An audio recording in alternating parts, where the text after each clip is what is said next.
Prezados alunos, saudações cordiais, sejam todos bem-vindos à disciplina de Planejamento Estratégico Governamental. Eu sou a professora Rosimeire Barbosa da Silva Moura. Vamos continuar com nossa discussão, lembrando que o objetivo principal dessa disciplina é contribuir para que as atividades de gestão públicas levadas a cabo nos vários níveis e instâncias governamentais que abarcam o Estado brasileiro passem a ser realizadas em conformidade com os princípios do planejamento estratégico governamental, que para nós se constituirá em um dos instrumentos para viabilizar a transição do Estado herdado para o Estado necessário. Assim, os papéis dos gestores públicos é transformar o Estado herdado no sentido da criação do Estado necessário. Nessa videoaula, aprofundaremos o debate acerca das temáticas da terceira semana, que abordará a metodologia de diagnóstico de situações, e da quarta e última semana, que traz a metodologia de planejamento de situações, ok?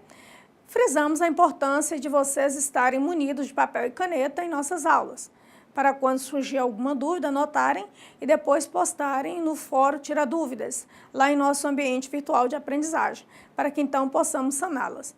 E para que tenhamos um bom resultado, será necessária a dedicação de vocês nos estudos e às atividades da sala virtual, mas também é muito importante que vocês leiam toda a apostila e os textos extras.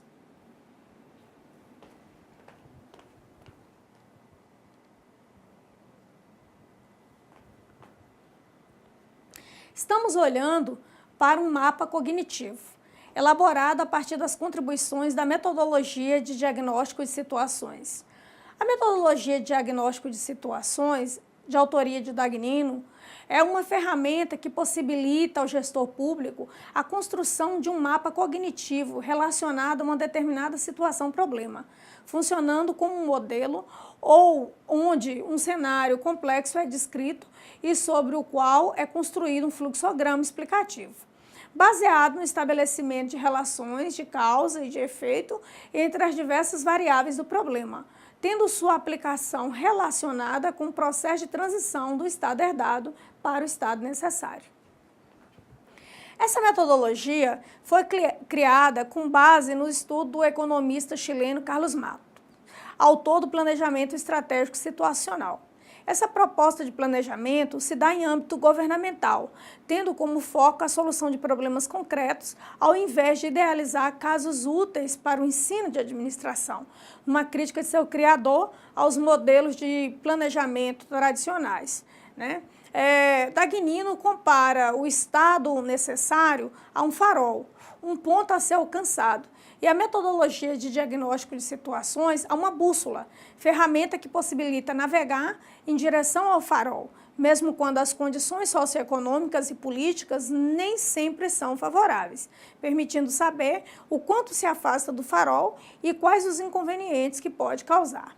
A metodologia de diagnóstico de situações trabalha com situações problemas derivadas do ambiente socioeconômico e político, em que se navega, definidas no ambiente dos atores interessados e que trazem embutidos seus valores e interesses. A metodologia de diagnóstico de situações pode ter uma aplicação em todas as situações em que é identificado um problema. O gestor público pode e deve agir. Para o correto funcionamento da metodologia de diagnóstico de situações, é necessária a participação de todos os atores sociais envolvidos pela situação-problema. Daí, Dagnino divide o problema em estruturado, quando existe a possibilidade de relacionar todas as variáveis que o compõem, o relacionamento entre as variáveis é preciso e sua solução é aceita como coerente por todos os envolvidos. O problema ele é quase estruturado, quando apenas algumas variáveis podem ser enumeradas, somente algumas das ligações entre as variáveis são precisas e suas soluções são essencialmente situacionais, ou seja, aceitáveis por um autor e recebida como limitações por outros. Segundo Dagnino, os problemas produzidos pelos jogos sociais, onde a atuação dos diferentes atores sociais envolvidos, são problemas quase estruturados. Basicamente, 3 tipos de problemas são produzidos nos jogos sociais, tendo como referência o tempo, o significado e a natureza do seu resultado. distintos para cada ator social, podendo ser uma ameaça, isto é, o perigo potencial de perder algo conquistado ou agravar uma situação. Como também pode se constituir uma oportunidade, uma possibilidade que o jogo social abre e sobre a qual é possível atuar para aproveitá-la com eficácia ou desperdiçá-la, né? E os obstáculos, ou seja, as deficiências detectadas na observação e qualificação do jogo em processo. Quanto aos momentos da gestão, tem-se a primeira etapa, dentro da metodologia de diagnóstico de situações, que é exatamente identificar e diagnosticar um problema que esteja afetando o funcionamento da organização e que necessite de uma ação para que seja solucionado. O problema deve ser descrito através de fatos verificáveis, exigindo do formulador da estratégia que conheça e liste as principais causas apontadas pelos atores sociais envolvidos. O formulador deve situar os problemas no tempo e espaço, verificar possíveis complementariedades ou contradições entre eles, identificar fatos que o comprovem e enumerar as consequências dos mesmos. Com o relacionamento da existência do problema, os atores sociais envolvidos buscam a explicação da situação do problema, quais as possíveis causas de sua existência. Nessa fase de diagnóstico, devido à interpretação individual, diferentes respostas à mesma pergunta poderão aparecer, cada uma relacionada aos diferentes pontos de vista dos atores, evidenciando o foco de sua atenção. Depois das respostas sobre as possíveis causas do problema, elabora-se o fluxograma explicativo, que é a materialização gráfica, né, o mapa cognitivo, de modo como o problema é percebido pelos atores envolvidos. Nesse fluxograma, as causas tidas como mais significantes são organizadas segundo uma relação de casualidade. Com base nesse fluxograma explicativo, identifica-se os nós críticos, né? Segundo a definição dada por Dagnino, nós críticos são os nós explicativos de um fluxograma sobre os quais é possível atuar com eficácia prática. Observe-se que os nós críticos são problemas originadores do problema inicial, até então identificado. Reconhecidos os nós críticos, estabelece-se um plano de ação para realizar a abordagem do problema. Tem que se considerar que, mesmo sendo traçado com boa vontade, o plano de ação pode não ser capaz de corrigir os problemas identificados nos chamados nós críticos, ocasionando os desvios no planejamento para a resolução do problema inicial, levando a um replanejamento, né? Sendo considerados, então, os focos de debilidade. Dagnino considera os focos de debilidade como sendo preocupações enunciadas de forma negativa, mas consideradas importantes para o planejamento e acompanhamento das operações, avaliação e replanejamento de um plano de ação. Para o gestor público, conhecer o problema, conseguir a participação de todos os atores envolvidos e ter consciência das limitações do plano de ação é primordial para o sucesso do processo, além da informação sobre o funcionamento dessa metodologia de resolução de problemas. Para o ator que planeja, a informação é um meio que lhe permite conhecer a realidade, na qual atuar e verificar o resultado causado por sua ação. Disso depende sua capacidade para alterar a oportunidade, né, suas decisões, quando as metas alcançadas se distanciam das propostas. Sem informação oportuna, confiável e relevante, não se identifica bem os problemas, não se pode atacá-los a tempo e posterga-se a ação corretiva. Então, assim, como relacionar essa discussão, né, com a análise de governabilidade mediante a adoção do triângulo de governo? Podemos, assim, afirmar que todo início da gestão pública caracteriza-se por um período de grande expectativa, onde o governante apresenta as suas propostas de governo. Não se deve esquecer que a euforia inicial da conquista alcançada nas urnas pode transformar-se em desilusão, na medida em que o período de gestão transcorre com celeridade, sem que o gestor consiga, com isso, transformar os votos obtidos em resultados efetivos. Destaca-se, então, a importância, né, do plano e do processo de planejamento. O governo, então, precisa estabelecer um plano para criar foco e direcionamento. Então, o ponto fundamental é que o plano se constitui em um elo entre a política e a gestão, na medida em que explicitam objetivos, recursos, competências e, de modo particular, os agentes e os mecanismos de articulação entre eles e as políticas propostas pelo próprio plano.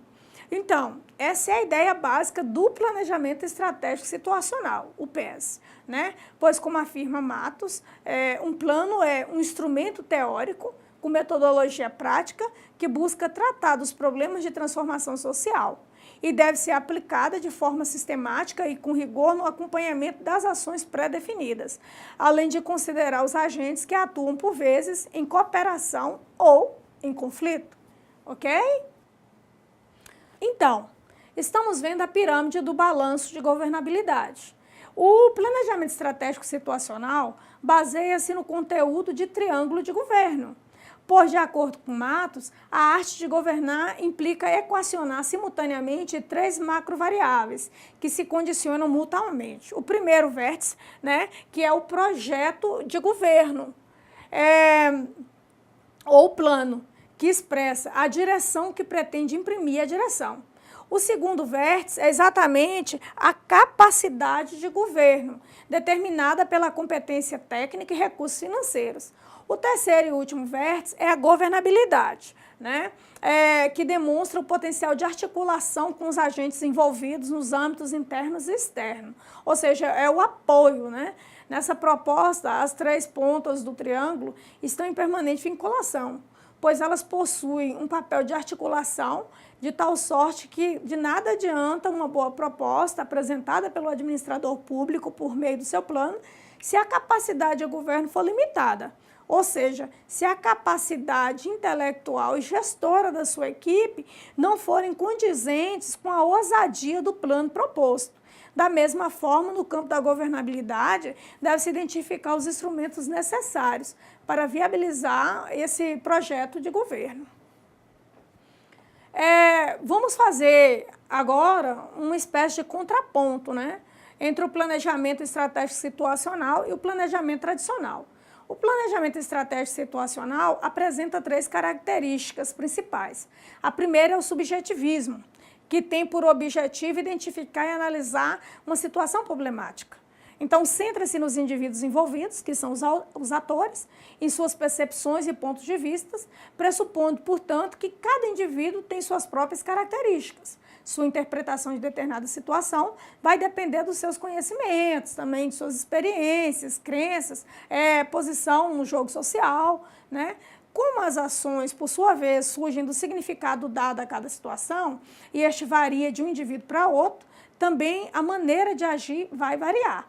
Assim, o planejamento estratégico situacional preconiza que não se pode planejar como se o planejador fosse o único ator, ignorando os demais envolvidos ou predizendo seus comportamentos. Portanto, é necessário diferenciar as explicações dos diferentes autores, sem ignorar nenhuma, né, para que essa possa agir de modo eficaz.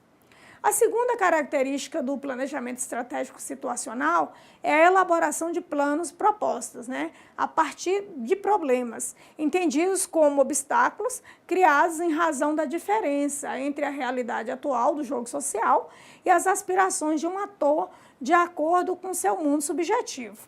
Em outras palavras, tem-se um problema quando o ator, planejador, encontra-se insatisfeito com determinada situação e, ao mesmo tempo, a considera evitável, né?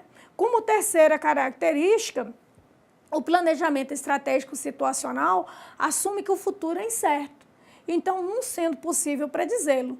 Assim, não se prende a uma visão determinista do mundo, no sentido de predizer, de querer adivinhar o futuro e buscar alcançá-lo, mas busca enumerar possibilidades e preparar os atores para enfrentá-las.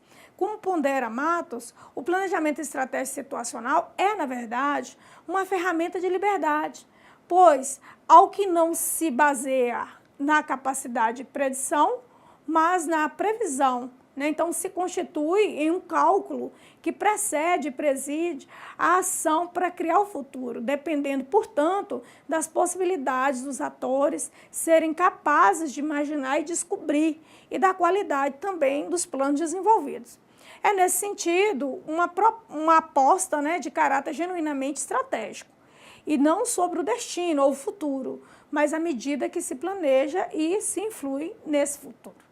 Então, para Matos, o planejamento tradicional, que tem origem no determinismo positivista, se baseia no cálculo da predição, constituindo-se basicamente em técnicas de projeções econômicas, as quais, quando utilizadas no planejamento do desenvolvimento econômico e social, ao ignorarem todos os atores do processo social, à exceção do governante, têm caráter autoritário e tecnocrático, né? Já o planejamento estratégico corporativo, que se volta para as empresas e corporações privadas, embora até faça uso do pensamento estratégico, considerando adversários e competidores, e com isso desvalorizando um pouco o cálculo da predição, continua muito influenciado pelo planejamento tradicional. 80% do planejamento estratégico corporativo é determinista e emprega inadequadamente a palavra estratégia.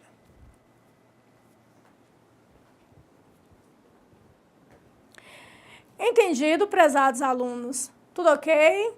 Então, vamos falar um pouco agora sobre o conteúdo da nossa quarta e última semana, que é a metodologia de planejamento de situações. A metodologia de planejamento das situações, ela se baseia nos resultados alcançados com a aplicação da metodologia de desenvolvimento das situações, especialmente no fluxograma explicativo da situação. E é sobre essa base que o trabalho de análise e de planejamento de situações tem início. Então, a metodologia de desenvolvimento de situações se dedica a elucidar os momentos descritivos e explicativos do tratamento de uma situação-problema. A metodologia de planejamento de situações o faz em relação ao momento normativo.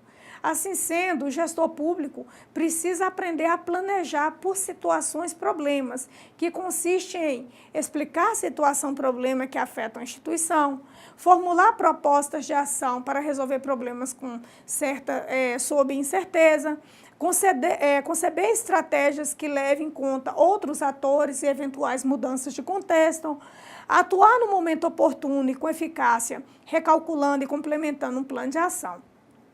Assim, a metodologia de planejamento das situações, também chamada por Dagnino de metodologia de equacionamento de problemas, permitirá ao gestor público, dentro do cenário que acabamos de apontar, buscar soluções para um problema identificado.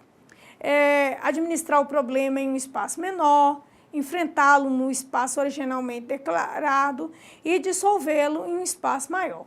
Lembramos que o monitoramento das alterações verificadas no problema e o acompanhamento do contexto em que elas se inserem são fundamentais, já que atingir uma determinada situação ou objetivo não depende apenas da vontade do ator que planeja, mas também das ações e dos resultados que são obtidos, pois influenciam mudanças no contexto, a ocorrência de surpresas e principalmente os planos e as ações de outros atores sociais. Quanto às operações, podem ser entendidas como os grandes passos, né, o conjunto de ações, ou como o conjunto de condições de que deve ser criado para a viabilização do plano, que são elaborados como a solução de cada nó estratégico identificado no fluxograma explicativo. Solução essa a ser alcançada no âmbito desse problema no prazo do plano. O conjunto deve ser suficiente para assegurar o cumprimento do plano. A matriz operacional, por sua vez, detalha o conjunto de procedimentos através do qual devem ser atingidos os resultados esperados nas operações. Então, assim, cada ação pode ser dividida em atividade, que por sua vez podem ser detalhadas em tarefas, dependendo da complexidade da operação ou da ação das características do cenário que pretende construir o ator que planeja. De qualquer forma, o enunciado das ações, das atividades ou das tarefas na matriz operacional deve vir acompanhado pelos respectivos produtos, né, os resultados esperados, data de início e fim, responsáveis, apoios e recursos necessários. Quanto às ações, as atividades e as tarefas, essas são unidades de implementação de um plano. Então, assim, Seu detalhamento deve ser feito até o nível necessário para uma compreensão clara da operacionalização de um plano ou projeto. Se for necessário, até mesmo as tarefas podem ser subdivididas, de acordo com o interesse ou a necessidade do ator que planeja. O detalhamento das tarefas deve ser refeito periodicamente, em função das necessidades. A somatória das ações e tarefas verificáveis em forma de produtos deve garantir que se alcance os resultados. Então, são os impactos sobre as manifestações concretas do problema que está sendo atacado, avaliado pelos seus descritores, a mudança na realidade observada. Então, a definição dos resultados possibilita uma avaliação do plano, assim como a condução precisa das ações no sentido de estratégia geral. Por sua vez, os produtos, são os parâmetros concretos, observando os sentidos de quantidade, qualidade, tempo, lugar, que auxiliem na execução das atividades planejadas. Se os produtos estão sendo obtidos e os problemas identificados persistem, é porque os resultados esperados não estão ocorrendo. Então, há uma necessidade de rever as operações e as ações que foram projetadas. O recurso nada mais é do que tudo aquilo que um ator pode mobilizar para viabilizar a consecução de seus objetivos. A execução de um plano implica no gerenciamento de múltiplos recursos escassos, Então, assim, para o processo de planejamento que aqui propomos, é necessário trabalhar com um conceito bastante amplo de recurso. Os mesmos podem ser cognitivos, políticos, financeiros, organizacionais e também pessoal. Sendo que para cada ação prevista, devemos detalhar quais recursos de diferentes tipos são necessários, ajustar a utilização desses recursos à sua disponibilidade e especificar os custos para cada ação-tarefa. A partir dessa informação, será possível uma alocação realista dos recursos. Para tanto, é fundamental avaliarmos em que medida as atividades previstas em um plano necessitam consumir os diferentes tipos de recursos para avaliar sua eficiência.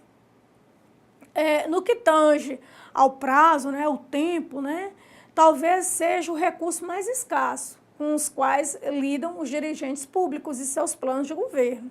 Porque a determinação dos prazos das operações, das ações, marca a trajetória do plano, com os pré-requisitos, as concomitâncias, o intervalo ou os pontos pré-determinados de confluência, que são datas simbólicas, etc.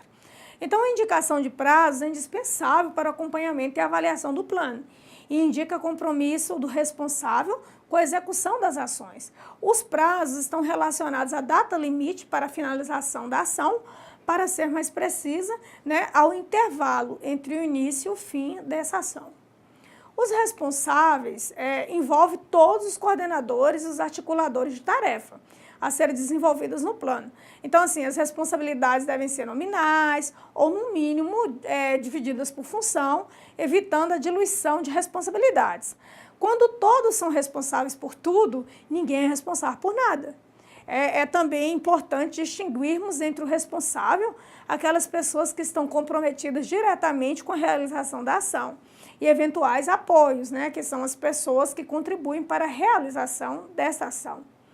No que se refere às etapas para a formulação de um plano de ação, as mesmas precisam conter os elementos tidos como fundamentais, que são a identificação do ator que planeja, a descrição do problema onde se quer atuar, os problemas precisos a serem enfrentados, os objetivos bem definidos, a identificação dos interessados e beneficiados, e o nome completo, o aspecto comunicacional do plano, as principais ações a realizar, a trajetória, o encadeamento que vai se tomar, a definição de responsáveis, a rede de ajuda e parceiros, a previsão de recursos necessários, produtos e resultados esperados, a indicação do prazo de maturação dos resultados, os indicadores para verificação do andamento dos trabalhos, produtos, uso de recursos, contexto e resultados, clareza ao atuar em relação a aliados e oponentes, clareza ao atuar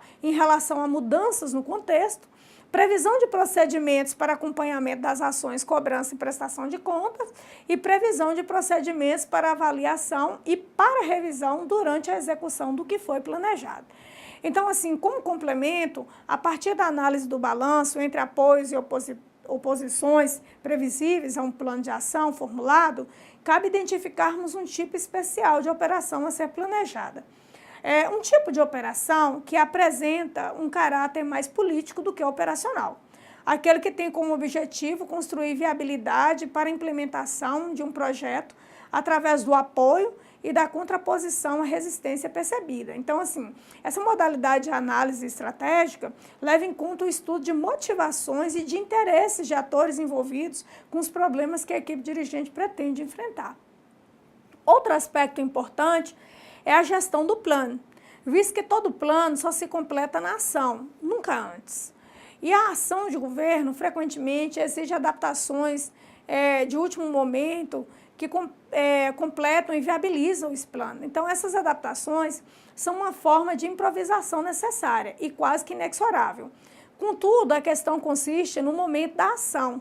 Se o domínio será da improvisação sobre o plano ou do plano sobre a improvisação. Não obstante, temos que reconhecer que as equipes dirigentes podem escolher os problemas, né? Formular seus planos para solucioná-los, o momento de fazê-los, mas não podem escolher as circunstâncias do contexto, né, em que deverão agir. Portanto, assim, atuar sobre incerteza, né, o plano formulado mediante simples cálculo determinista inviabiliza, no limite, a avaliação do seu cumprimento e do compromisso com as responsabilidades assumidas. Isso porque é impossível valorarmos o significado dos resultados frente a metas previstas e são verificadas mudanças significativas no contexto em que ele deve ser implementado, considerando que surpresas sempre ocorrem e podem gerar alto impacto sobre o plano e os resultados esperados. Podemos afirmar que o plano é um conjunto de condições fora do controle do ator que planeja. Ele influencia o desenvolvimento e os resultados finais do próprio plano, né? Quanto ao foco de debilidade de um plano, concluímos a apresentação da metodologia de equacionamento de problemas, preparando um conjunto de pontos, né, um checklist, para verificação da qualidade de um plano de ação. Então, assim, são preocupações enunciadas de forma negativa, mas consideradas importantes para o planejamento e acompanhamento das operações, avaliação e replanejamento de um plano de ação. São elas: eleição de problemas inadequada ou desfocada, compreensão precária sobre a situação problemática a ser enfrentada, diagnóstico de situações mal formulado, má qualidade do projeto de ação elaborado, projeção mal formulada para resultados esperados, despreparo ou não previsão para ocorrência de surpresas ou mudanças no contexto, deficiente análise estratégica e suposições gerenciais otimistas. Então, assim, para o ator que planeja, a informação é um meio que lhe permite conhecer a realidade na qual atua e verificar o resultado causado por sua ação. Disso depende sua capacidade para alterar oportunamente suas decisões. Quando as metas alcançadas se distanciam das propostas, sem informação oportuna, confiável e relevante, não se identificam bem os problemas, não se pode atacá-los a tempo e posterga-se a ação corretiva.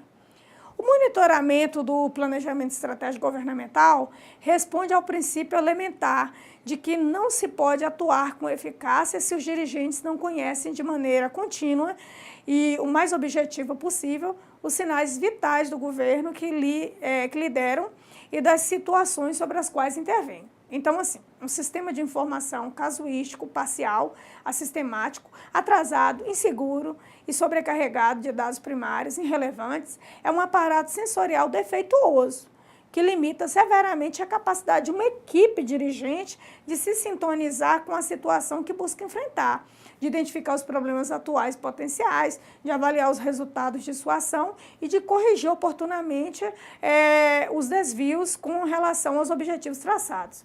Portanto, o sistema de planejamento estratégico governamental é constituído por 3 componentes que garantem um acompanhamento e um processamento adequado dos fluxos de informações que alimentam as decisões de uma equipe dirigente. São eles: sistema de constituição da agenda, no que define o uso do tempo e o foco de atenção dos dirigentes, né, o que em síntese constitui o menu de decisões. Nesse sistema, o fluxo contínuo de informações estabelece a luta entre a improvisação e o planejamento.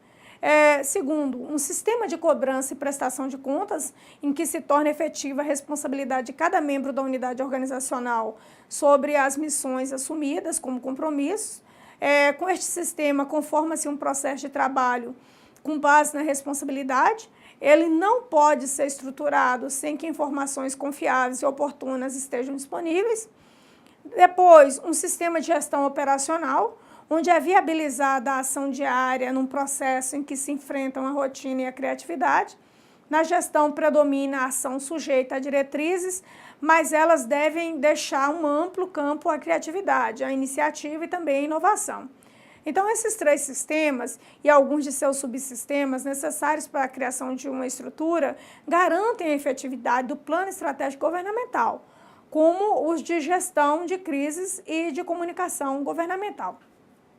Certo, pessoal?